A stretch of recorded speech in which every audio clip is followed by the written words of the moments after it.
நாட்டில் தற்போது சமூக நல்லிணக்கத்துக்கும் அமைதிக்கும் பெரும் மறுட்டலாக உருவெடுத்துள்ளது அனுமதியின்றி கட்டப்பட்ட இந்து கோயில்கள் மீதான நடவடிக்கை விவகாரம்.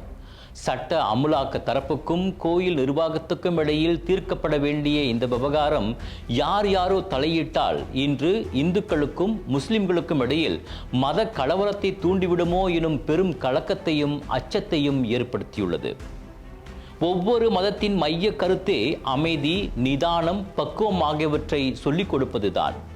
ஆனால் சமய போதகர்கள் என சொல்லிக்கொண்டு பிற மதத்தை ஏளனம் செய்வதும் இழிவுபடுத்துவதும் சிலருக்கு வாடிக்கையாகிவிட்டது. சிலரின் அரசியல் ஆதாயத்துக்காக மக்களின் உணர்வுகளை தூண்டும் செயலில் இவர்கள் ஈடுபடுகிறார்களோ எனும் சந்தேகமும் எழுகிறது. எது எப்படி இருப்பினும் இத்தருணத்தில் நில மற்றும் பதிவு பிரச்சனையை எதிர்நோக்கும் கோயில்கள் செய்ய வேண்டியது என்ன? இது இக்கட்டான சூழல் என்றாலும் இப்பிரச்சனையை நிரந்தரமாக தீர்ப்பதற்கு தற்போதுதான் ஒரு அரிய வாய்ப்பு அமையலாம் என்பதையும் நாம் நினைவில் கொள்ள வேண்டும். நமக்கு நடந்த கடந்த கால சரித்திர பின்னடைவுகளை மறுப்பதற்கில்லை, அரசாங்கத்திற்கும் பொறுப்பு உள்ளதை மறைப்பதற்கில்லை. ஆனால் அவற்றை தொடர்ந்து குற்றம் சொல்லிக்கொண்டு இப்போதும் இப்பிரச்சனைக்கு தீர்வு காணாவிட்டால் இன்னும் 50 வருடங்கள் ஆனாலும் இது தொடர்கதையாகும். அடுத்த தலைமுறை இந்த தலைமுறையை குற்றம் சொல்லும் என்பதை மறக்கக்கூடாது.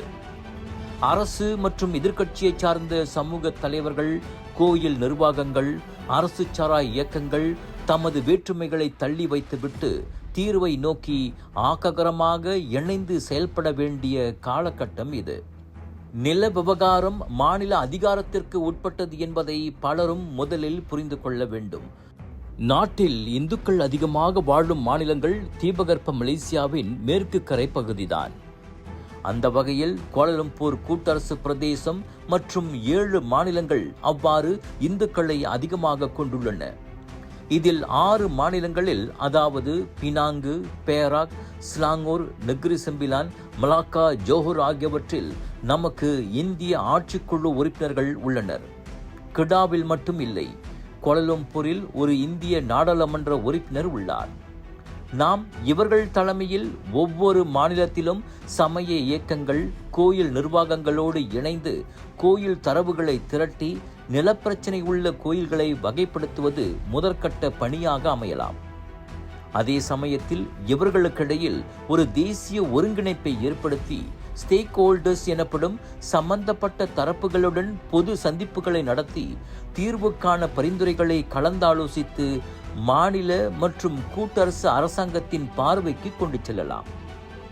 நில பிரச்சனையை எதிர்நோக்கும் கோயில்கள் தொடர்பில் மாநில மற்றும் தேசிய ரீதியில் எப்படிப்பட்ட அணுகுமுறைகள் எடுப்பது, கொள்கை வரைவது, கால வரையறைகள் நிர்ணயிப்பது, சமரச மன்றத்தை உருவாக்குவது, இஸ்லாம் அல்லாத வழிபாட்டு தலங்கள் தொடர்பாக அரசின் கீழ் ஒரு பிரிவை ஏற்படுத்துவது போன்ற முடிவுகளை சமூகத்தைச் சேர்ந்த அனைவரும் ஒருமித்த குரலில் முன்வைத்தால் பயனான தீர்வுக்கு வழிவகுக்கும்.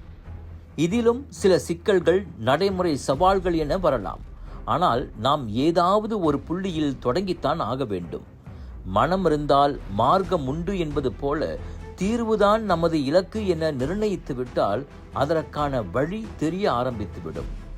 நாம் அதை விடுத்து மீண்டும் கட்சிக்கு வேண்டியவர் வேண்டாதவர், இந்து சமய அமைப்புகளின் ஆளுக்கொரு செயற்குழு, பிரச்சனைக்குரிய கோயில்களில் ஆளுக்கொரு போட்டி நிர்வாகக் குழு, சுய விளம்பரம், அரசியல் ஆதாயம், கீழறுப்பு, விதண்டாவாதம் என நமது ஈகோக்களை முன்வைத்து செயல்பட்டால் நாம் பிறரை குற்றம் சொல்ல முடியாது.